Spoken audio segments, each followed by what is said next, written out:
날씨가 이제 여름으로 가는 느낌 받으시죠? 네. 계절이 후딱후딱 변해갑니다. 지난주 에스라 소방교회가 개척한 지 2년도 채 안 돼서 우리 주 예수님의 은혜로 첫 세례식이 있었습니다. 저기 앉아 계신데 귀하신 예진자매님이 세례를 받았습니다. 참으로 감격적이고 감사했습니다. 오늘 예배 후에는 우리 예진자매님의 부모님께서 준비한 화목제물인 맛있는 감사 식탁이 여러분에게 준비되어 있습니다. 맛있게 드시고 또 같이 기도해 주시면 감사하겠습니다. 또 세례 증서 전달식과 케이크 커팅식도 있습니다. 그간의 참 영적인 사정을 가까이서 제가 지켜보면서 또 같이 또 기도도 하고 말씀 양육을 했기 때문에 이 세례 받는 것이 저에게도 큰 감격이고 큰 기쁨이었습니다. 오버조이, 원더풀 조이, 흘러 넘치는 기쁨이었습니다. 귀한 예진자매님이 인생 마지막 호흡 때까지 변질되지 않고 예수님 안에 꼭 붙어 있기를, 그래서 하나님께서 예진자매님 삶에 아름답고 멋진 열매를 풍성히 맺게 해주시기를 기도하겠습니다. 여러분도 모두 지속적으로 기도해 주시기를 부탁드립니다. 오늘은 이제 지난주에 이어서 대하설교 민수기 7장과 8장 말씀을 함께 보도록 하겠습니다. 저희 교회는 대하설교 하는 교회입니다. 연대기적으로 이렇게 순서를 따라 대하가 이렇게 물 흐르듯이 흘러가는 거죠. 물 흐르듯이 쭉 흘러가서 이 66권에 담긴 하나님의 마음을 한 권도 빼놓지 않고 면밀하게 살펴보는 것입니다. 그래서 성경 곳곳에 담긴 하나님의 마음을 알아가고 그 마음에 합당하게 살아내고자 합니다. 에스라 교회로서의 정체성을 갖고 저도 설교를 준비하고 함께 나누도록 하겠습니다. 민수기 7장에는 이스라엘 지파별 그 지휘관들이 12명이 등장합니다. 이들은 누굽니까? 또 이름이 나오는데 익숙한 이름입니다. 사실 1장부터 쭉 읽어왔다면 익숙한 이름입니다. 민수기 1장에서 하나님께서 모세에게 이스라엘 자손들의 각 남자들의 수를 세라라고 카운트하라라고 하셨습니다. 그래서 각 지파의 각 조상의 가문의 우두머리 한 사람씩을 너희와 그 모세와 아론과 함께 하게 해서 지금 그들을 세라라고 하셨죠. 이 12명의 우두머리들은 이제 각 지파의 대표들이기도 합니다. 이 12명이 이제 7장에서 또다시 등장하는 겁니다. 이 12명은 이 7장에서 쭉 나오는데 우리 7장이 몇 절까지 있습니까? 자그만치 89장 9절까지 89절까지 있습니다. 매우 긴 장이지만 사실은 12일 동안 이 지파의 우두머리 한 사람 한 사람이 매일 헌물을 드리는데 그것이 상세하게 기록됐기 때문입니다. 12명이 이 헌물 드리는 게 똑같이 기록되어 있습니다. 12번이나 반복되어 있습니다. 지파하고 이름만 빼고 그야말로 똑같아요. 토시 하나 안 틀립니다. 성경에서는 이 반복은 중요하다는 뜻이라고 말씀을 드렸습니다. 예수님 종종 내가 진실로 너에게 이르노니, 진실로를 중복해서 반복해서 말씀하시죠. 정말 중요한 얘기니까 잘 들어라 이런 말이죠. 그러니까 이 표현의 반복처럼 오늘 나오는 이 부분도 계속 반복을 하는데 뭔가 여기도 메시지가 있는 거예요. 우리는 읽고 싶지 않아서 뚝 넘어가고 싶은데 뭔가 하나님이 뜻이 있으니까 이렇게 기록을 하게 하신 거죠. 자, 우리 민수기 7장 1절 앞부분만 보면 모세가 장막 세우기를 끝내고 라고 했습니다. 지금 이 장막을 세우기를 끝내고 헌당식처럼 준공식처럼 합니다. 근데 외형적인 이 준공은 이미 출애굽기 40장에 끝났었죠. 출애굽기 40장이 완성이 됐었고 그 이후에 레위기가 쭉 말씀이 들려졌었고 민수기 1장부터 지금 6장까지 사람 세우는 일들이 이루어졌습니다. 그러니까 건물만 있다고 다 끝난 게 아닌 것입니다.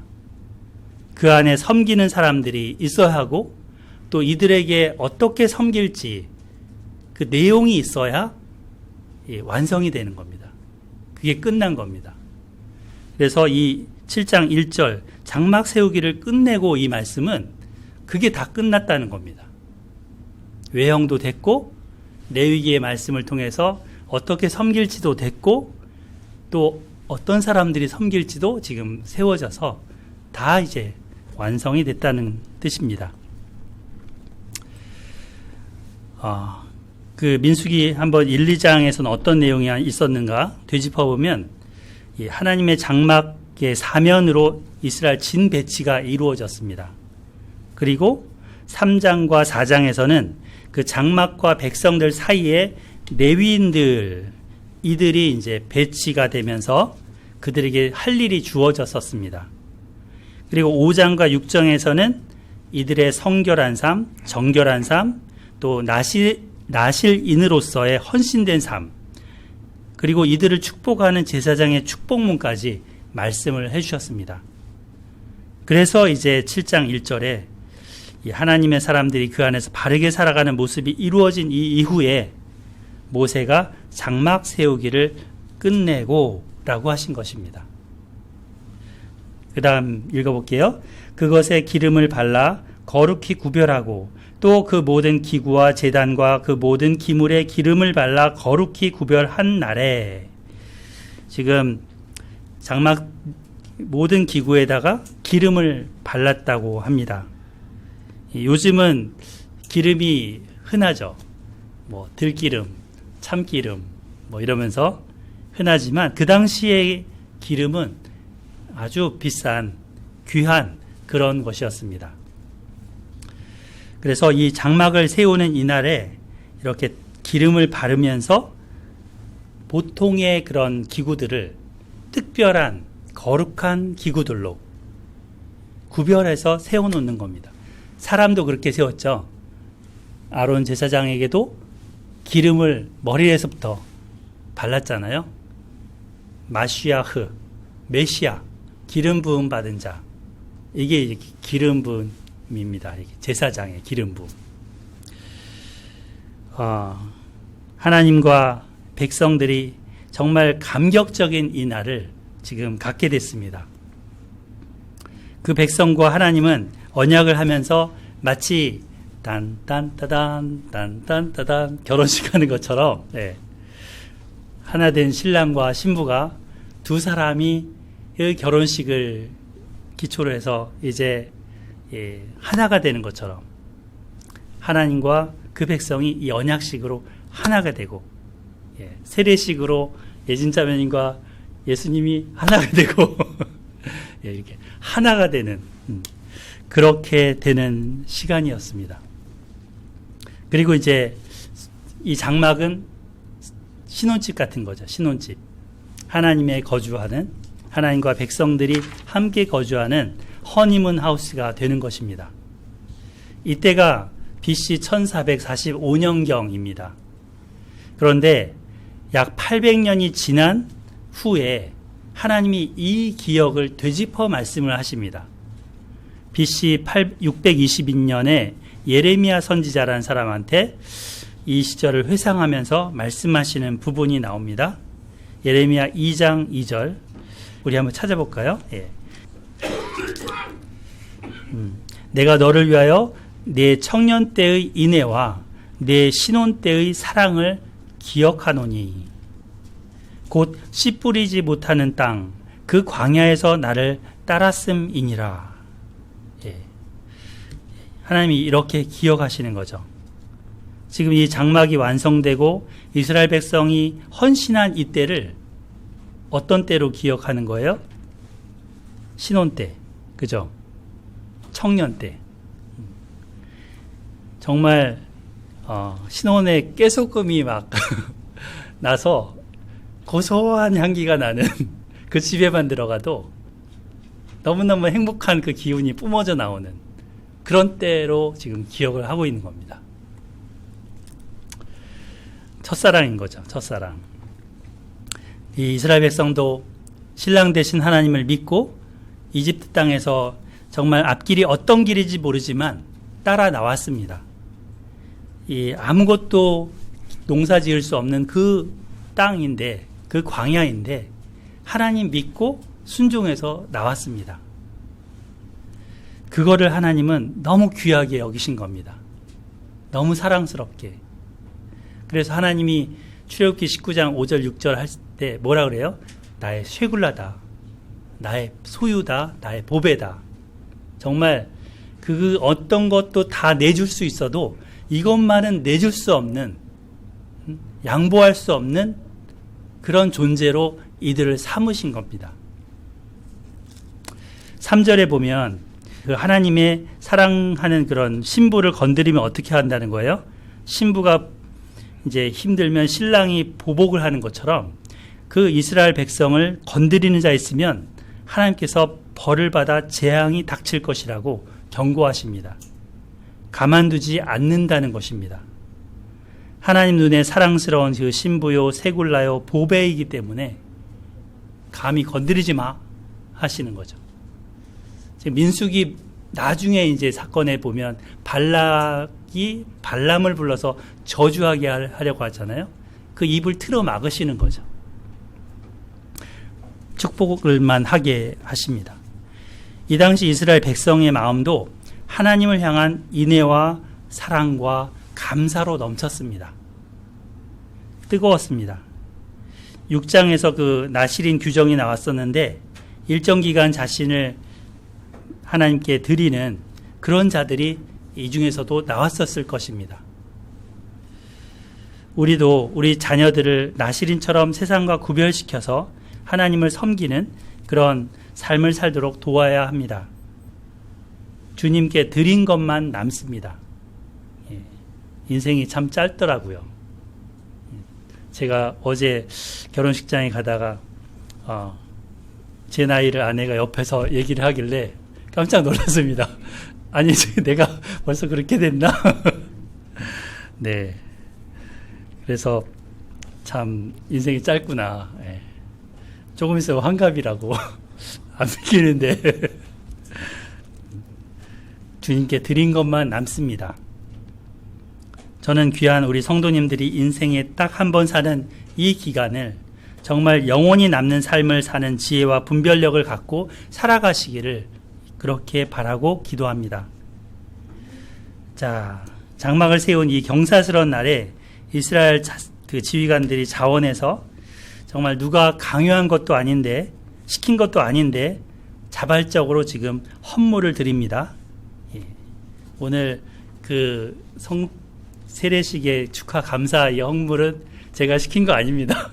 집사님 가정에서 자원해서 준비를 하셨습니다. 100%. 예, 그래서 더 기쁘고 감사합니다. 주님도 그 마음을 받으셨음을 믿습니다. 자, 민수기 7장 2절 볼게요. 이스라엘 지휘관들 곧 그들의 조상의 가문의 우두머리들이요 그 지파의 지휘관으로서 그 계수함을 받은 자의 감독된 자들의 헌물을 드렸으니. 자, 이들이 어떤 헌물을 가져왔을까요? 3절.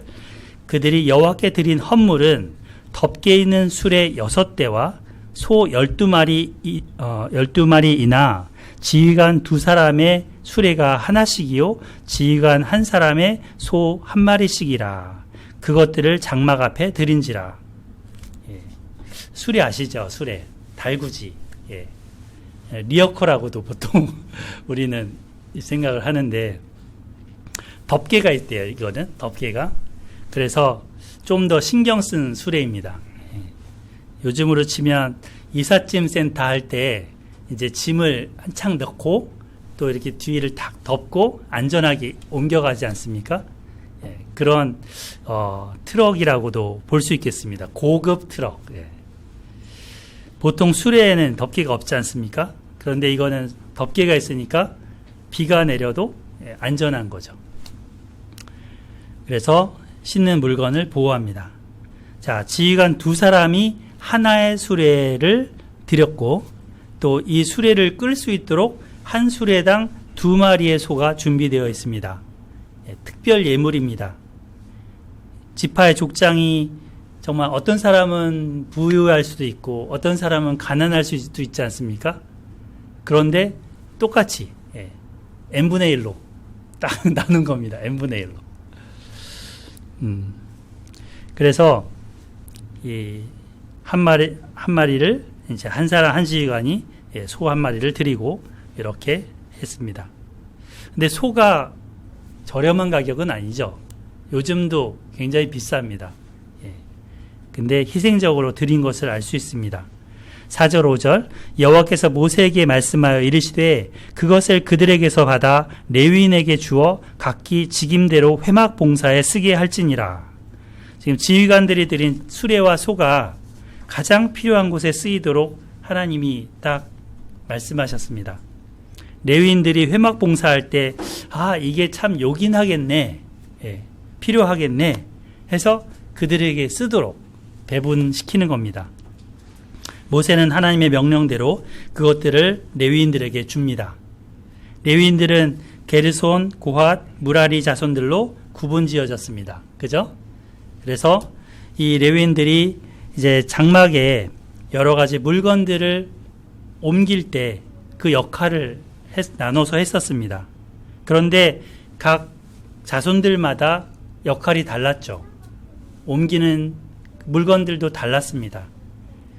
무라리 자손에게는 장막에서 가장 큰, 가장 무거운 그런 널판들과 띠들과 기둥들을 맡겼었습니다. 이것들은 부피도 크고 무게도 제법 나갑니다. 그래서 이들에게는 수레를 몇 개 주었을까요? 수레를 6개의 수레 중에 4개를 줍니다. 지금 몇 개 남았어요? 2개 남았죠. 그리고 게르손 자손들에게는 이런 천막이랄지 이런 것들을 실어 나르게 했습니다. 이들에게는 수레를 몇 개 줬습니까? 2개 줬습니다. 몇 개 드렸습니까? 수레를 6개 드렸는데 4개 주고 2개 줬으니까 지금 남아있는 수레는 없죠. 지금 누가 못 받았습니까? 고핫 자손이 못 받았습니다. 7장 9절 고핫 자손에게는 주지 아니하였으니 고핫 자손 입장에서 보면 뭐야 우리한테 왜 아무것도 안 줘? 이렇게 나올 수 있죠. 이럴 수 있는 거야? 이렇게. 그런데 그 뒤에 보면 이제 7장 9절 뒷부분 그들의 성소의 직임은 그 어깨로 매는 일을 하는 까닭이었더라 라고 했습니다. 그러니까 소도 줄 필요 없고 수레도 줄 필요가 없다는 거죠. 그들은 이 성소 내부의 가장 거룩한 물건들을 조심스럽게 이게 덜컹덜컹 이렇게 수레에 실어갖고 옮길 게 아니고 조심스럽게 어깨로 메고 조금이라도 다치지 않도록 그렇게 운반해야 될 책임을 갖고 있습니다. 그러므로 안 준 겁니다. 그래서 이렇게 레위 자손들의 각 자손별로 역할과 임무에 따라서 헌물이 배분됐습니다. 우리가 매주 드리는 이 헌금이 있죠. 헌금은 이처럼 하나님과 교회를 섬기는데 바르게 배분되고 바르게 사용되어야 합니다. 적재적소에 맞게 배분되고 나누어질 때 뭐가 없을까요? 불평이 없습니다. 공평이 없다고 여겨지면 뭐가 생깁니까? 불평이 생깁니다. 사소한 것에서부터 큰 것까지 분쟁도 생길 수 있습니다. 왜 나는 안 줘? 이러면서 하는 사람들이 있는가 하면 우리는 많이 가졌으니까 왕창 쓰자. 이렇게 되면서 문제가 생길 수 있습니다. 그러므로 공평과 정의는 너무나도 소중하고 중요합니다. 화평을 이루어야 할 공동체에 공정한, 공평한 분배가 이루어지지 않으면 반드시 원망이 터져 나옵니다. 그런데 본문은 이 원망이 안 나오게끔 하나님이 배분을 시키셨다라고 합니다. 우선 12지파의 지휘관들의 헌물을 한번 볼까요? 자, 이들이 헌물을 드릴 때 n분의 1로 나눠서 드렸다고 했습니다. 헌물이 공평합니다. 이것도 공평이에요. 똑같은 분량을 나눠서 드린 겁니다. 가난하든지 부하든지 따지지 않고 똑같이 술의 절반하고 소 한 마리씩을 같이 했습니다. 똑같다 해서 이거를 산수로 치면 이꼴 이렇게 치죠. 이꼴. 예. 평등하다고 볼 수도 있습니다. 모든 사람에게 똑같이 하는 것, 이것도 하나의 공평입니다. 우리 하나님은 어떤 하나님이다? 공평하신 하나님이, 이런 찬송가, 복음성가 있죠. 송명희 시인이 지은 공평하신 하나님입니다. 참 저분의 인생을 보면 하나님이 정말 공평한가? 이렇게 의문을 가질 수 있습니다. 태어나서부터 뇌성마비로 얼굴은 이그러지고 제대로 사회생활도 못하는, 그런데 그는 예수님을 만났고 그의 입에서 하나님은 공평하다라는 말을 했습니다.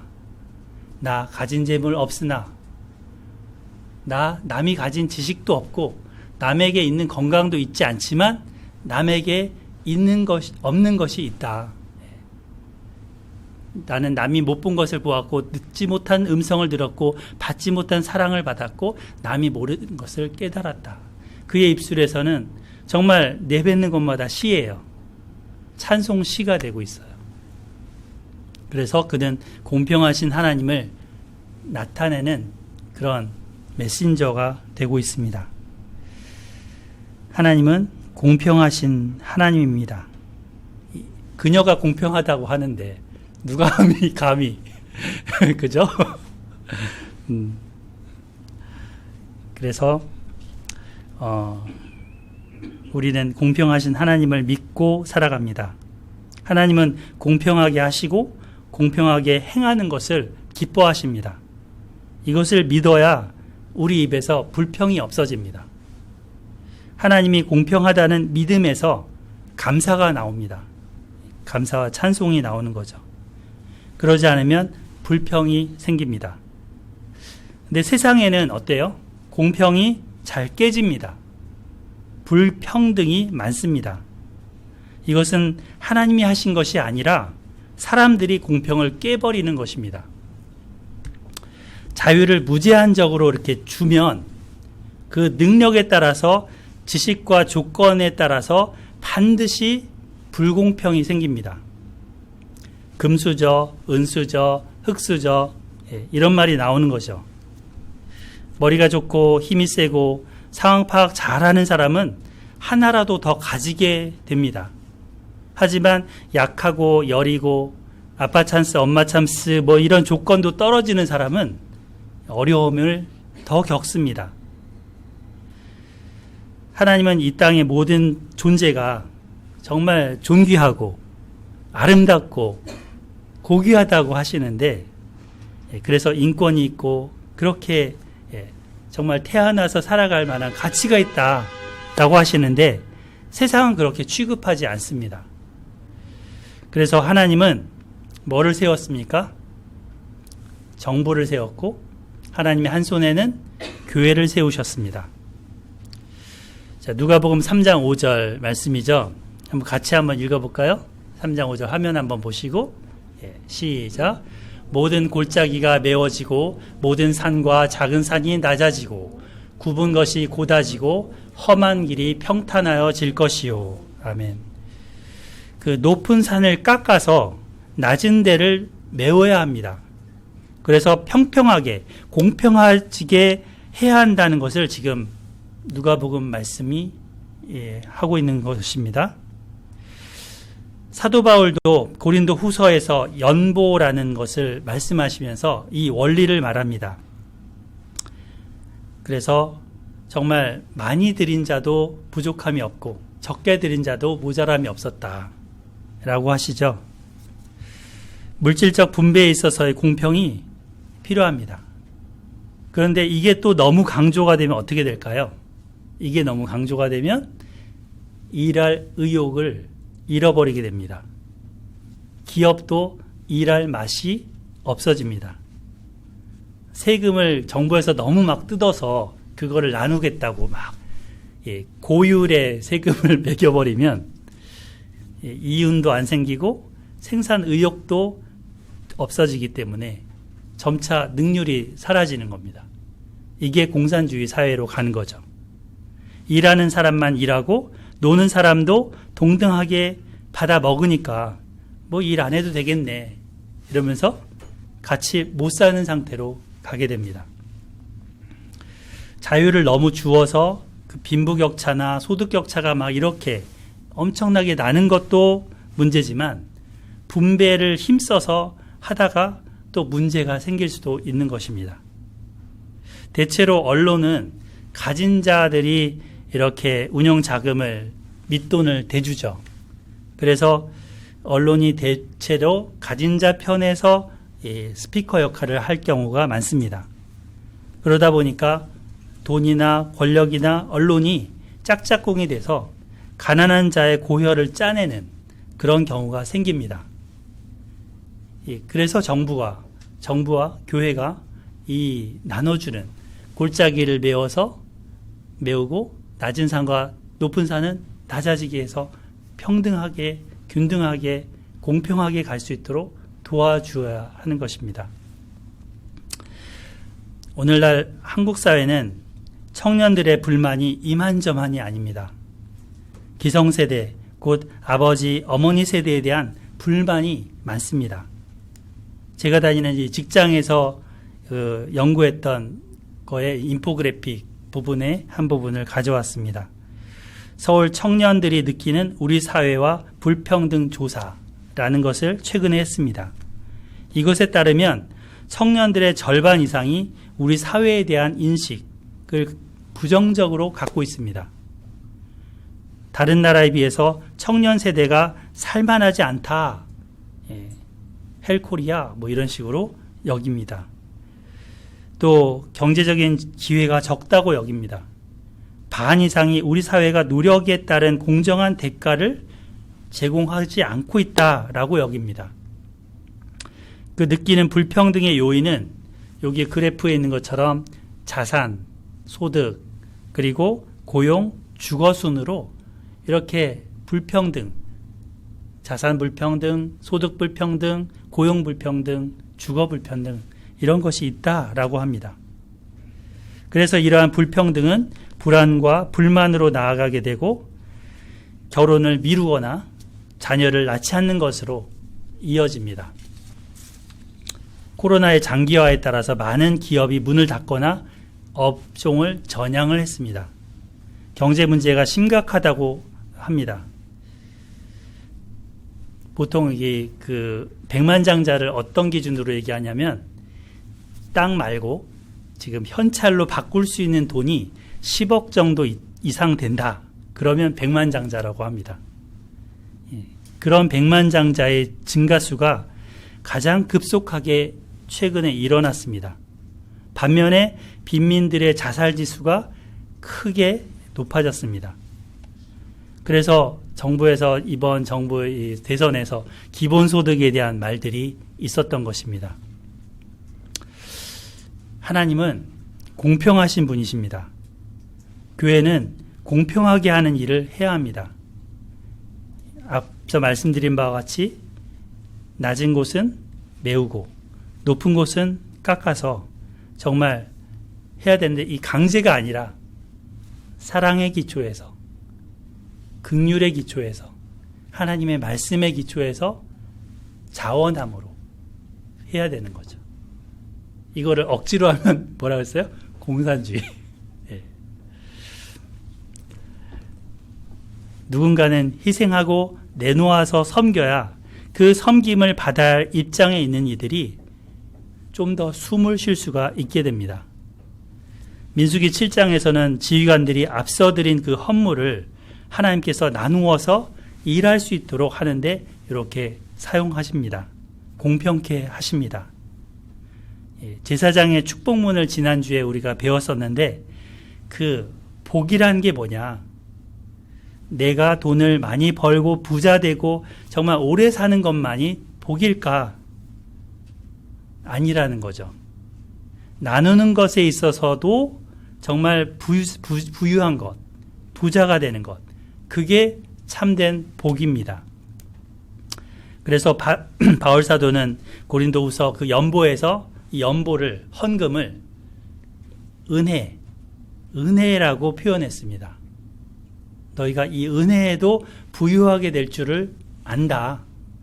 마게도니아 성도들은 정말 그 없는 중에도 막 힘에 지나도록 했는데 내가 너희들을 방문할 때 너희들이 그거 준비했다가 나에게 주어서 저기 지금 기근으로 힘든 예루살렘 성도들 그들에게 전달해 주게 할 줄 믿는다.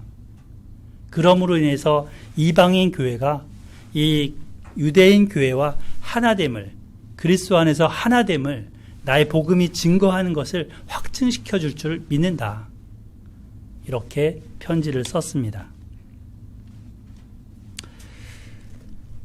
고린도후서 8장 9절 우리 주 예수 그리스도의 은혜를 너희가 알거니와 부유하신 이로써 너희를 위하여 가난하게 되심은 그의 가난함으로 말미암아 너희를 부유하게 하려 함이라.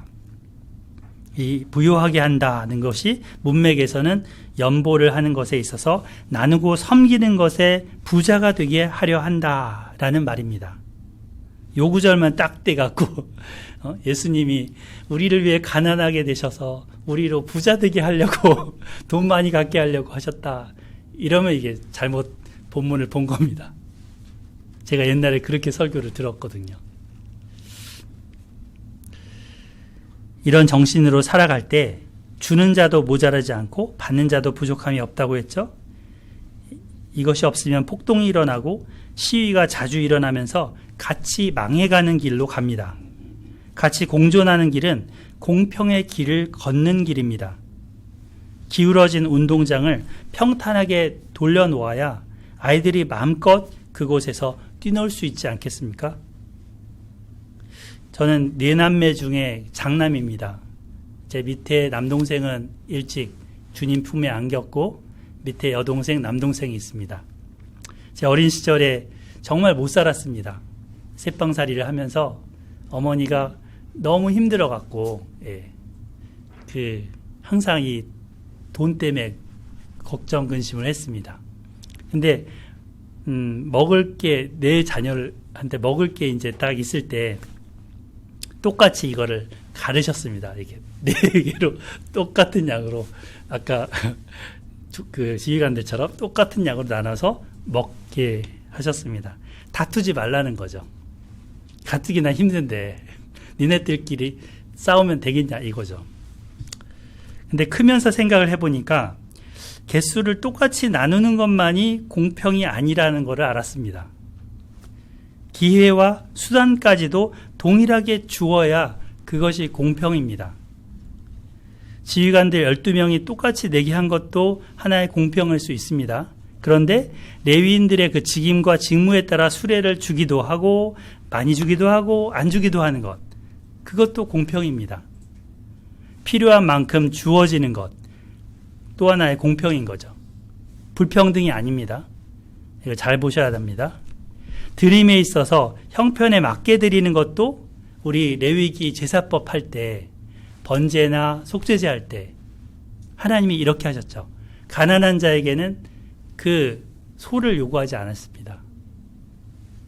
집비둘기나 산비둘기를 2마리를 드려도 된다. 1마리는 번제로, 한 마리는 속죄제로 드리라. 정 어려우냐? 그러면 소제도 된다. 소제. 그렇게 말씀을 하셨습니다. 큰 교회는 작은 개척교회를 위해서 이런 나눔의 제사를 해야 합니다. 큰 교회는 아무래도 헌물이 많죠. 근데 그런 것을 자기 예배당 짓고 땅 사고 온통 그런데 본인들 교회만 쓴다면 하나님이 과연 기뻐하실까요? 제가 개척교회로서 이런 말 하니까 좀 그렇습니다만 큰 교회 목사라면 모르지만 네. 근데 그렇게 자기네 교회를 크게 지어놓고 하나님이 하셨어요. 그러면 하나님 이름에 먹칠하는 것 아닐까 생각이 듭니다.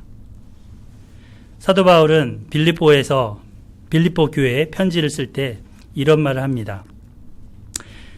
빌립보서 2장 13절 너희 안에 행하시는 이는 하나님이시니 자기의 기쁘신 뜻을 위하여 너희에게 소원을 두고 행하게 하시나니. 지금 지휘관들이 헌물을 가져와서 드린 것, 그것은 그들 속에 하나님이 행하신 겁니다. 기쁘신 뜻을 위하여 소원을 두고 그들에게 행하도록 하신 것입니다. 꼭 필요한 물건을 드림으로써 레위인들이 운반할 때 너무나 수월하게 할 수 있게 됐습니다. 이사할 때마다 아이고 지휘관님 감사합니다. 유다지파 나손 지휘관님 감사합니다. 뭐 이러지 않았겠어요? 그죠? 이어서 빌립보서 2장 14절에 말씀합니다. 모든 일에 원망과 시비가 없게 하라. 원망이라는 거는 머머링 또는 그럼블링 이렇게 영어로 나오더라고요. 그러니까 중얼거리면서 투덜대는 태도입니다. 시비는 하나님을 향해서 부정적으로 던지는 비판조의 말입니다. 그럴 수가 있으세요? 뭐 이러면서 나오는 거죠. 그러나 이 하나님이 소원을 두고 행하심으로 인해서 그런 게 없도록 원망도 시비도 없도록 하게 하시는 것이다 라고 하셨습니다. 하나님은 모세를 통해서 이렇게 잘 배분되도록 하셨습니다. 그리고 이제 빌립보서 2장 17절 18절 이런 말씀이 이어져요. 만일 너희 믿음의 재물과 섬김 위에 내가 나를 전제로 드릴지라도 나는 기뻐하고 너희 무리와 함께 기뻐하리니 이와 같이 너희도 기뻐하고 나와 함께 기뻐하라. 지금 빌립보 성도들은 이스라엘 지휘관들처럼 믿음의 재물을 드렸습니다. 그리고 섬겼습니다. 바울 사도도 자기 인생을 전체로 쏟아붓는 그런 제사로 자기 몸을 드린다 할지라도 기뻐한다라고 합니다. 우리의 주님께 드리는 헌물이나 헌신은 결코 낭비가 아닙니다. 주님이 가장 요긴한 곳에 사용하실 것입니다. 하나님을 사랑해서 감사해서 드리는 그 헌물과 헌신은 주님 보시기에 너무나도 소중하고 향기로운 예물인 것입니다. 힘써 일하고 번 것이지만 주님의 생명을 살리고 복음이 전파되는 일에 귀히 사용해 달라고 드리는 이 헌신의 마음과 자세를 주님이 값지게 여겨주시고 가장 적합한 곳에 사용하실 것을 믿습니다. 아멘.